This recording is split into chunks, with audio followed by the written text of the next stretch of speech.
You belong in a circus, Spock. Right next to the dog-faced boy. Oh, yes.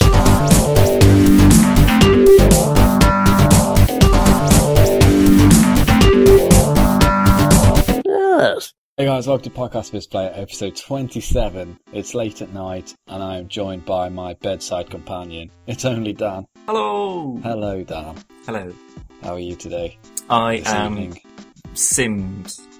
Yes, we were playing Sims this week. I have no other words just than Sims. It's just cool. It's up there. We'll discuss that later. Yeah, definitely. But it's simming it this week, definitely. It is. The big news, well, the news this week is the iPhone 6 has just been announced.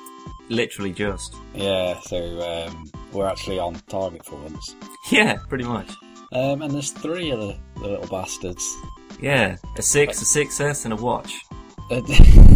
You've got the 4-inch 6, and then you've got the iPhone 5, sorry, and then the 4.7-inch iPhone 6, and then the 5.5-inch 6 Plus. It's a 6S. They don't need to bother with the plus on it. It's an S. What they are. I'd have just gone with an L, to be honest. What, large? Yeah. Yeah. Just backtrack though. What I find more funny than anything is a few years ago, Steve Jobs said that iPhones will never ever use a stylus because styluses are for like old resistive touchscreen phones, which is true. And then obviously the Note came out, and that kind of changed everything. Well, it was something it was only really functional if you couldn't press the buttons on your screen, maybe. You know, on sort of like old Blackberries and things like that, you know, it was a tiny little screen and you couldn't really have a full keyboard on it and be able to press it, so therefore a stylus was useful.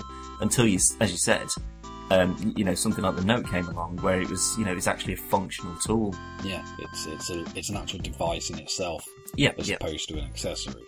And obviously we still haven't got any Apple branded styluses, at least for the iPhone or the iPads. No. But what's also really interesting is that Apple also said that the 3.5-inch was the optimal screen size for a phone. Nobody wants a big size phone. They actually made jokes at the Galaxy Note series, at the Galaxy S series, and any other phone that dared to be bigger than 3.5-inch in size. And then they brought out the 5, which was obviously 4-inch, which was obviously bigger. And now they brought out the 4.7-inch 6 and the 5.5-inch 6 Plus. So well, you know, it's another one of these things where it's just like, really? Oh no, that's stupid, no one will ever do that. And then someone does it and they like it and go, actually that's brilliant, let's do that. Let's just do that for everything we do from now on. But if you look at the Galaxy Note 3 and the Galaxy Note 4 especially, the screen size is actually the majority of the phone with a very small bezel imprint. Whereas the 6 Plus, the bezel around it is fucking ginormous. The screen is literally slap bang in the middle, and it just looks hideous. It's very thin though, I'll give it that. Yeah, and I'm sure that they'll do another one which will be even thinner. Yeah, the I minus. Yeah. The i6 minus. Spec wise, it's alright. It's not super fantastic. It's certainly an improvement, but it's not a market leader. Well, as both me and you we're both big fans of the Note. Yeah. So I found a comparison chart between the 6 Plus and the Note 4. So starting off with the iPhone 6 Plus is a 5.5-inch screen compared to the 4.7-inch screen of the Galaxy Note 4. Resolution 1920 by 1080 compared to Note 4's 1440 by 2560. And the iPhone 6 Plus is running a Apple A8 processor. As always, Apple are very secretive about what hidden secrets lie within their processors, so we don't know a lot about that. Yeah. But the Galaxy Note 4 is running a 2.7 GHz octa quad core processor, which is 2 quad cores. so that's nice and beefy. Why is it an octa-quad core? Why is it just an octa-core? I don't know. I don't make these Or things. a bi-quad core or something. I just Dual think we- quad core. An octa-quad core. I'll just call it an octa-core. Well, surely an That's what it octa-quad is. core would be 8 quad cores. Oh, it'd be 8. Yeah, it'd be 8 quad cores, yeah. Yeah. If it's I 2 don't know. quad cores, that's... Well, it's 2, isn't it? So, 16. Well, yeah.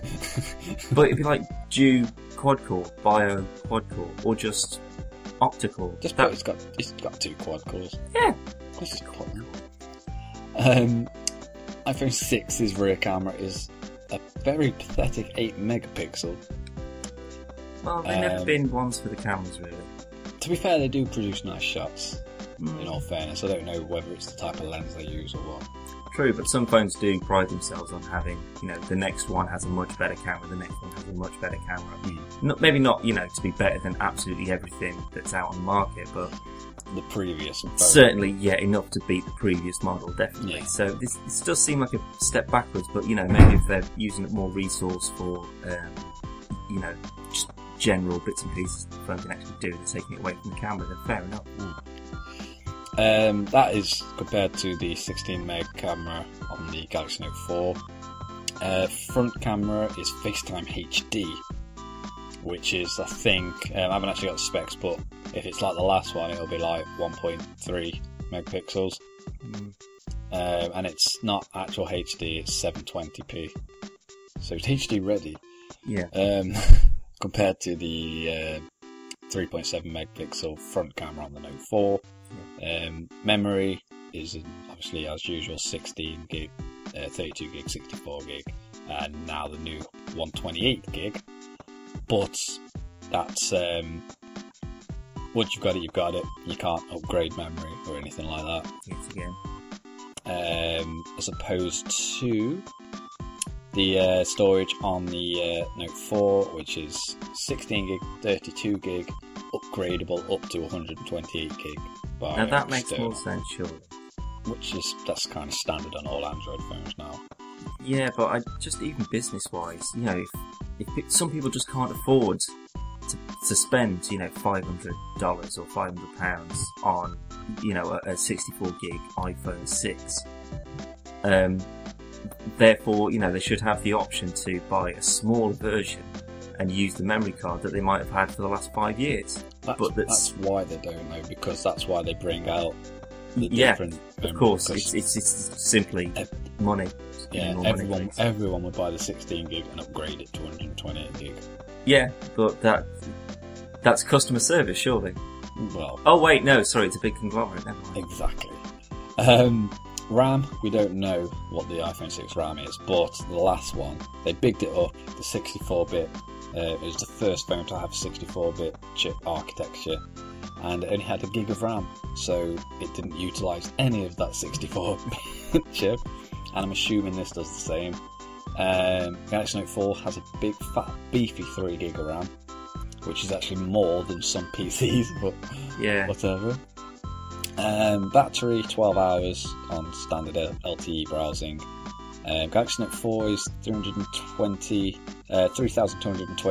mAh. Don't know what that means. Me either. So sounds big though. Yeah, woo!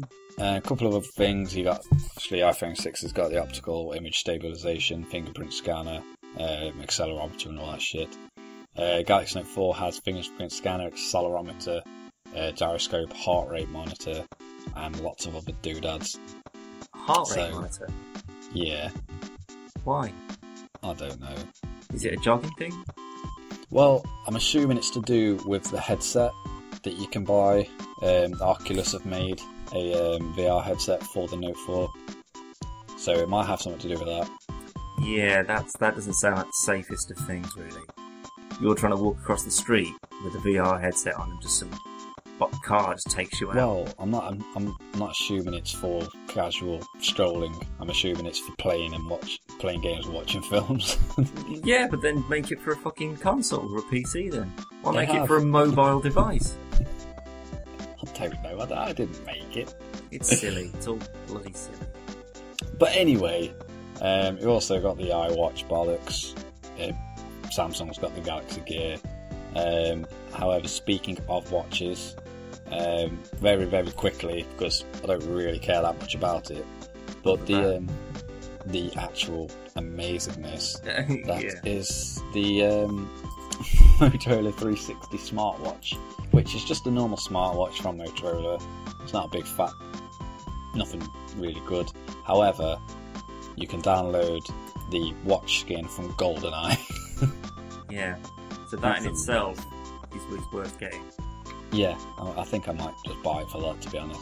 Yeah, see, the article I was reading about this basically said that the health side, the left-hand side, the health meters didn't do anything, but the blue side is your actual battery life. So when that depleted, it means your battery's getting low. One thing that did annoy me though is that they said that the blue bar was your shield power. Pretty sure it was armour. Yes, it was. It was, you know, there might have been lasers and Moonraker and all that sort of stuff, but there definitely weren't any shields. You know what I think is a missed opportunity here, is if they had the health side as the battery, and the blue side could have been some kind of weather thing. Or like a Wi-Fi signal. Or yeah, even Wi-Fi, yeah, that'd have been better. You know, because obviously the higher it got, you think, ah shit, I've got signal here, maybe I can look at the weather accurately, or, you know, maybe it can be a GPS, or whatever it's actually for. Because otherwise you're spending 200 quid on a GoldenEye watch that doesn't actually do anything. But you can download different faces and stuff, which is pretty cool. But what do you do? How many fucking famous watch faces are there? Big Ben. It's pretty famous. I'd probably say it's probably the most famous watch face. Not clock face. I was going to say it's not really a watch face, is it? But it is for the Iron Giant. Well, yeah. But if you went to someone and showed them that and said, "Oh, what do you think we'll watch?" They go, "Oh yeah, that's right. Yeah. It's Big Ben." Look. All right, yeah. But if you showed them the GoldenEye one, you go, "Look at that." They go, "Oh my god, that's amazing." Depends. Same as if it was, you know, a longer one, and you'd have a Pip-Boy. It'd be amazing. I'll be honest, I would buy a Pip-Boy watch. Yeah, if it literally just, you could read your emails on it and it told you the time, I'd spend 300 quid on that just for one round of Pip-Boy. It'd be amazing. Yeah, but it has to be like a big fucking bulky thing. Definitely, yeah. Not just a faceplate. Yeah, not like a cosplay one. It has to weigh. You need to have a ripped arm in order to lift this thing up to see it. Like, no one's going to steal it off you. They'll never get it off. I love it. Yeah. Speaking of watches, have you been watching the Batman vs Superman news? Only in the sense of The Rock has finally broken his secret seal and is revealed, surprise, surprise, that he is going to be playing Black Adam in the new Dawn of Justice film. Which I guess gives us... No. He's playing Black Adam in the Shazam movie. There's a Shazam movie? Some more news, there's a Shazam movie. Jesus Christ. Yeah, he'll be playing Black Adam in Shazam. Okay. Then, back to my point, who the fuck's going to be in the new Dawn of Justice then? Because that made sense. Remember my whole Bizarro argument? Yeah. I'd just like to point out though, I said Black Adam. You did, and that was a good call, because on the same length of Bizarro, it would have to be something big, something tough, something that would have to have all of them working together. So if he's definitely not going to be in it now, who the fuck is? Not a clue. Not a clue. The Hulk? But that's all we got. Yeah, it could be the Hulk. Yeah. Marvel crossover. You never know. That would be that would turn it all around. I could forgive all the bullshit if they just said they're going up against the X-Men. I would love it. Yeah. Although, to be fair, would you really need... I don't know what X-Men team we're talking. I'm talking the X-Men Evolution cartoon team. With or without Emma Frost? Fuck Emma Frost. What? Emma Frost is hot, man. She might be hot, but she's also a twat. But she's pretty powerful. She can turn into diamonds. Big fucking whoopity-doo-dah. put a bit of body she's on. like an amazing, like one of the best like psychic powered mutants. It's fine. They got Professor X. They got Jean Grey. They're sorted for that. They got the psychic thing covered. I don't know. They got Colossus for the armor, the skin armor. They don't need it. She's redundant. Get rid of it. Okay. So we got Nightcrawler, Colossus, Kitty Pryde, Wolverine, Cyclops, Jean Grey, Professor X, Beast, Spike, Storm, Quicksilver, Gambit. Pretty good fucking team right there. But can all of these people take out Superman? No. Well, I don't want to watch it then. I don't want to watch a film where the X-Men lose. Then I think you'll have to watch nothing but X-Men films, because they're the only ones that are actually going to win it. Well, Last Stand and Origins were all losers. Well, yeah, they're kind of boring.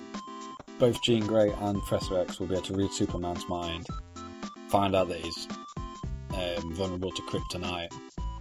Beast goes off to the lab, finds out where he can get some fucking kryptonite.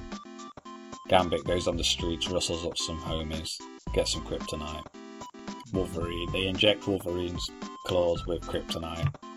Well, it depends which universe they're in. What, DC or Marvel universe? Yeah, that would sink in.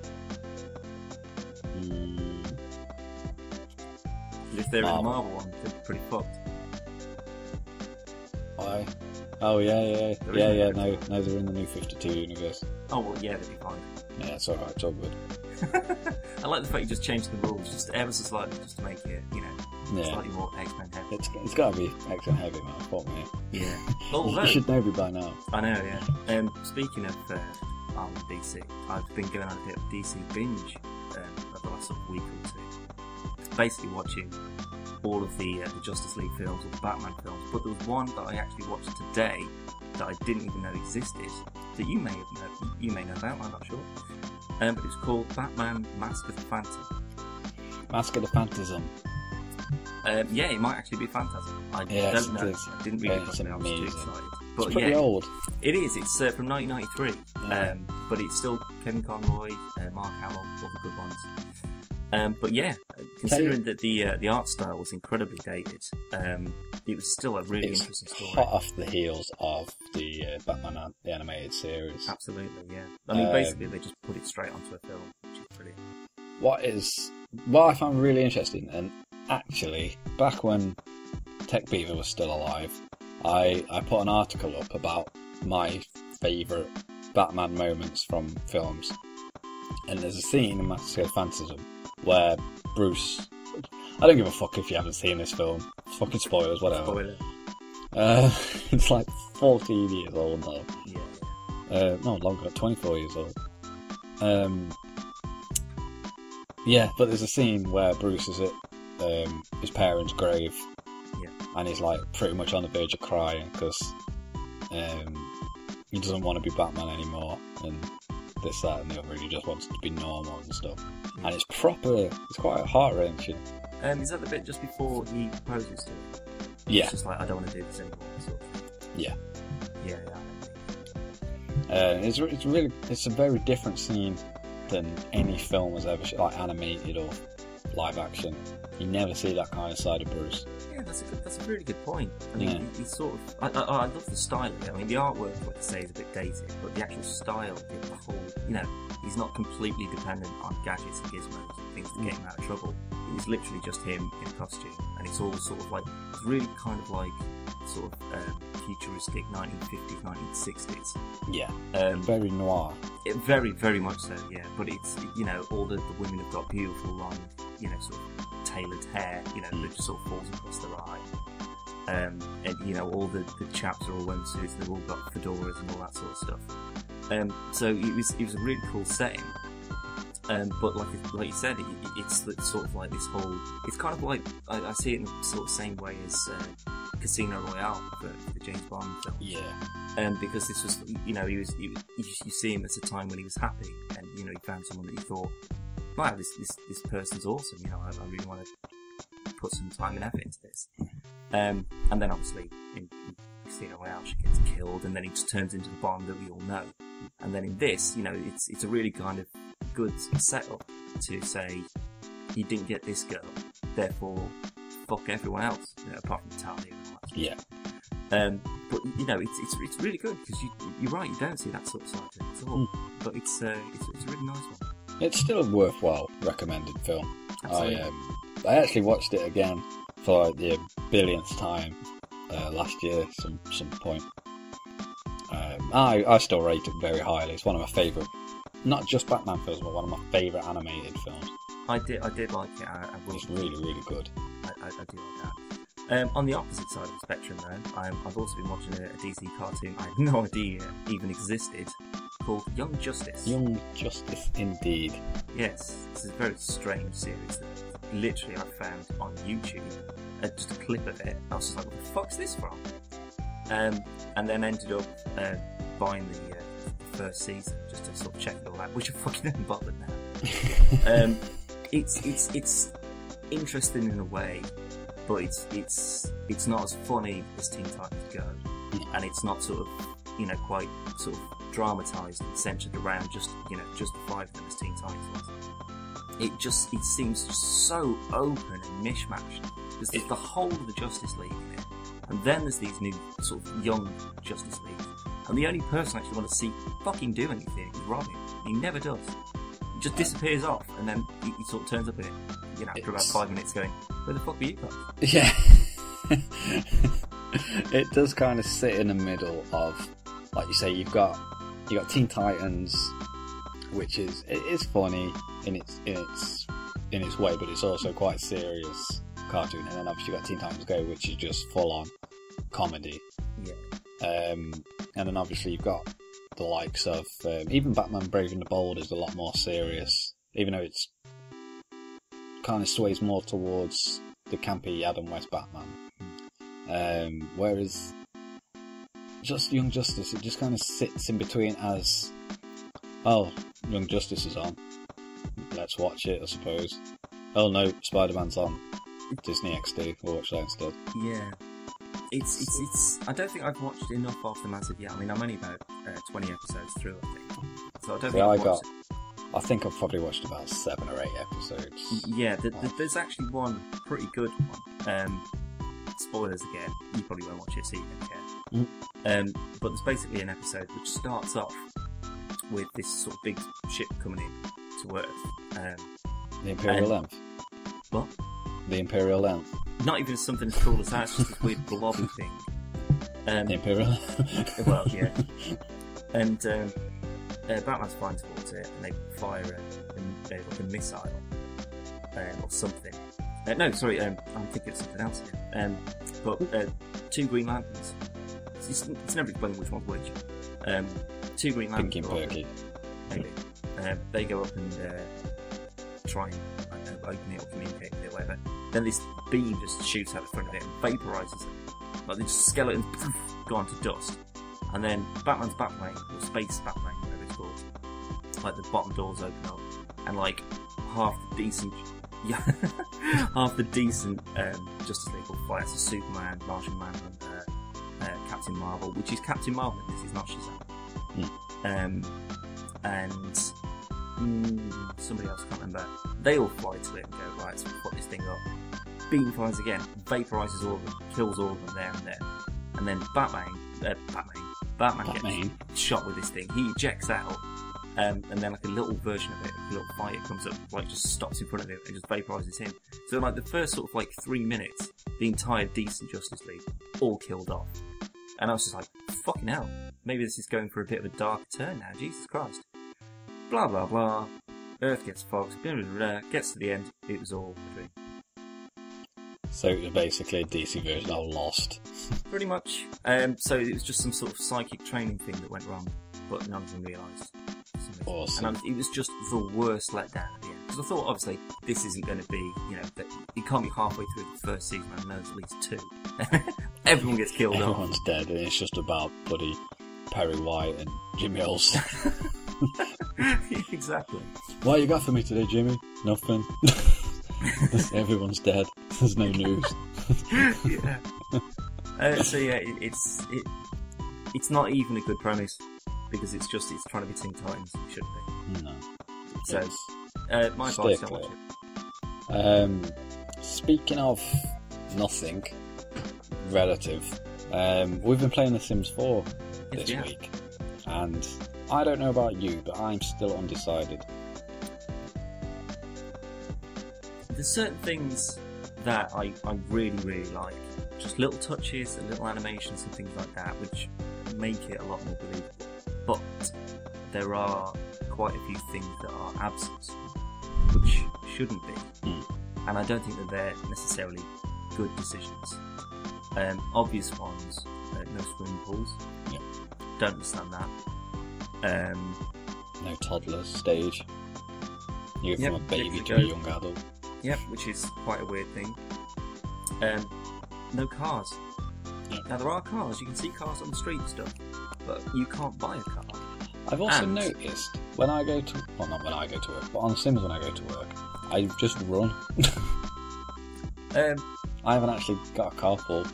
No, with mine, they just go outside and they just vanish. No. It's odd. It's again, even in the very, very first one, 15 years ago, Yeah, you had a carpool.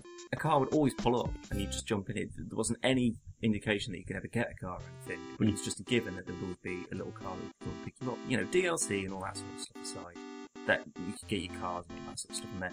But now that they've literally just wiped them all out, Yeah, that's nothing. which is quite odd. But there are, like I say, the animations and things are a lot cooler. Even See- just little touches, little animations that they, when they're interacting with the Sims, or cooking on the stove and they flip something out of the frying pan by mistake and have to sort of like edge it back in. It's just little touches like that which make it brilliant. See- But I don't understand why they've taken everything else away from it. I love it. This is going to sound really stupid, but I love it up until I play it. Like when I'm in like character creation mode and when I'm building houses and stuff, I really, really enjoy it. And then the minute I click live, and then it's like, obviously everything's playing out. It's just The Sims. There's nothing to differentiate it from 1 to 3. One thing I have noticed is that and I'm not sure if it's something that they've done intentionally, but a lot of the times that I've seen on 2 or 3, as soon as they don't have like an activity or an objective that you've given them, they'll sort of wander off and do whatever, start cleaning up or do whatever. They don't seem to do that in this, but I think that it's an actual choice that they've done for that. So it's to keep you engaged with it. So they say, right, they've done that, what are they going to do next? So, I mean, a lot of people do like to sort of, give them a house and then just sort of let it play out.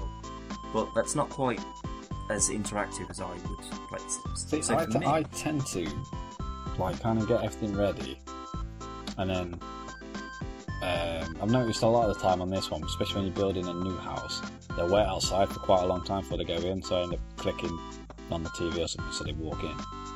But I liked on the other ones letting them do what they want to start with, while I look around the house and think, actually I might put something else here, and then pause and buy something and stick that in. Whereas this one, like you said, they tend to just dick about and just stand there. yeah, but I think it's because the sort of the larger sort of families, that you make, I always got incredibly lost as to who was doing what and who you need to go in the bath and all that sort of stuff. It's trying to like look after 6 puppies.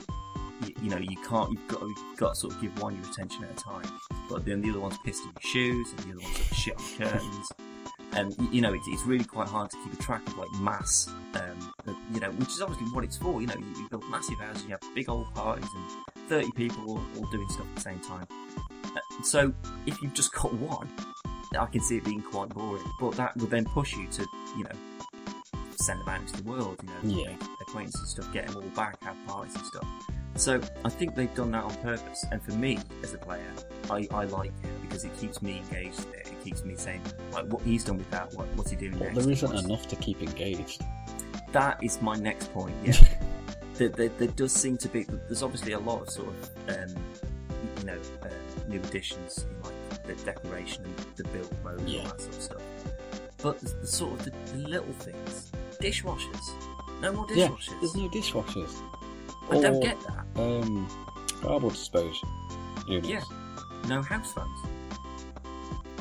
It seems a lot of things that it's definitely they're going to be put into DLC, but I don't want dishwasher DLC. No. I want dishwasher in the base game. You know, that's exactly what it will be. It'll be like kitchen and dining room DLC. And it'll be, oh, look, there's the other sink. The hot and the cold tap have switched. Yeah, I mean, the way I see the whole Sims franchise is perfect. You know, don't get me wrong, I absolutely love the franchise as a whole. Obviously, they haul the DLC like no one else, with the exception of maybe like Activision and Infinity Ward, which is Call of Duty. But you know, they've done it in that sort of Apple way, where you go, well, yeah, you haven't given us everything, and we know that you can do it, but fuck it, we like it. We'll go into your stupid bullshit DLC. I will give them credit though that they are happy with the modding community, and I mean, Sims 4 is mod ready. If people are making the mods, it's good to go. You're free to do it, and they don't care. And in some cases, they'll actually showcase some of the mods. But if they are that happy with the mods, limit the DLC. Well, maybe they'll take a step back from it. I'd actually quite like them to do kind of like a green light thing, where say they pick the most popular, say the 10 most popular mods, and then they put them on their website, and you vote what you would pay for, and then I don't know where they'd go with that in terms of how they'd make money, but well, it would be maybe they do like a release, you know, they sort of sell the top 100 mods, and they've stabilised them all and they all work together and that sort of stuff, and you pay a $5 and get them all, you know, make your house rocket or whatever. But I really do like the fact that people can come in and start modding stuff. So that's kind of what I'm hoping they'll do. They say, well, we haven't given as much content as we maybe would have liked to, but instead we're opening it up to the community, who have got a lot more time and will put a lot more effort into it than our team are allowed. Therefore, you know, they can give you some really cool and some really interesting stuff. My only concern with that is, at the moment, it's only on Origin. And Origin doesn't seem to have a workshop site in the same way that Steam does, because obviously you go to Steam, go on your game, and then click workshop, and then all the mods available are all listed there. For example, Space Engineers, perfect example. You click on it, click subscribe, and then it installs the next thing you play. Perfect. That's exactly, if Minecraft could do that, my god. So, that... A little bit done on the Sims, like the Mod Sims or whatever it's called, website. Yeah, so I'm just hoping that it's sort of it's something you can access in game, and you can link it up, and then you know, you can sort of do it. So that is another pro if it works in the same way that Minecraft or Space Engineers or something like that would. My next, and this is possibly the one that is scoring it down for me, multiplayer. Yeah. Lack of. I was very excited to be able to visit other people's places. Not mess with anything, just go and visit and, I don't know, fucking have a party at someone else's house, say. Yeah. Or even just go and just have a walk around someone's house. And I was thinking about it literally just as I was saying that. You know, on MMOs you can have auctions and stuff. Yeah. Imagine selling a house. Well, you could become an online real estate. Yeah, people make actual real money off Second Life designing and selling digital content. Although I don't think The Sims would ever get to that point, I do think, however, that in some sort of weird Farmville kind of thing, you could literally just go to something, like you just said, you can just go to someone else's property, wander around, interact with the actual characters, whether you could control, you know, it was like a real-time thing, so the other person would control the other ones. That might be a bit tricky, so I could understand them not doing that. But you being able to visit their specific house, interact with their characters, and have their characters become friends of yours. Yeah. And then when you go and you have a party, they can pop round. Yeah. That sort of thing. That's not massively complicated. I mean, Maxis have done it before with Spore. The whole community, the online community for Spore, was all sort of like user-generated. Yeah. And you could go to planets that other people had made, species that they crafted themselves and all that sort of stuff. And you could go and you could explore and you know, you could sort of mess about with their sort of ecosystem, blah blah blah. Or you could just blow the fucking planet up if you wanted to. And then for them, it wouldn't make any difference. But for you, you'd never see them again. Yeah. And that was cool. That was actual living on the edge. Exactly. That was like working with other people without having to physically interact with them. Because obviously that's where things come into, you know, clash with mods and all that sort of stuff. But I would have thought that just the general wandering about in someone else's house, or at most, if you could just, maybe not restricted to, you know, the whole neighbourhood, if you could just stay within the confines of their own house, and you could mess about and, you know, do whatever.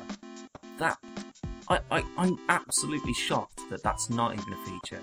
The fact that just none of it's in there at all. Still, we should be used to letdowns by now, Dan. 2014 hasn't been a good year for us, has it? On that note, though, we're going to end it there. Yes. Coming up on my channel, though, we've got some more space engineers. Yep. We will have some. We'll have some Sims 4 footage. Definitely. Because we're just given a lot of negatives, but we do like it. I like it a lot. Yeah. And I don't think we've got anything else particularly planned. There's going to be small Pokemon. Oh yes, we've still got lots of Pokemon to come. Yes. There is also going to be a sort of a wrap-up overview of Arrow before the new season starts. Yes. Other than that, though, I'm really not empty. Yeah, I think we need to actually consult the schedule for a change. Maybe I'll just talk about Teen Titans. Yeah, management ain't going to be happy, but fuck management. We play by our own rules, man. Yeah, definitely. But thank you for listening, and we'll see you next time. So say goodbye, Dan. Bye.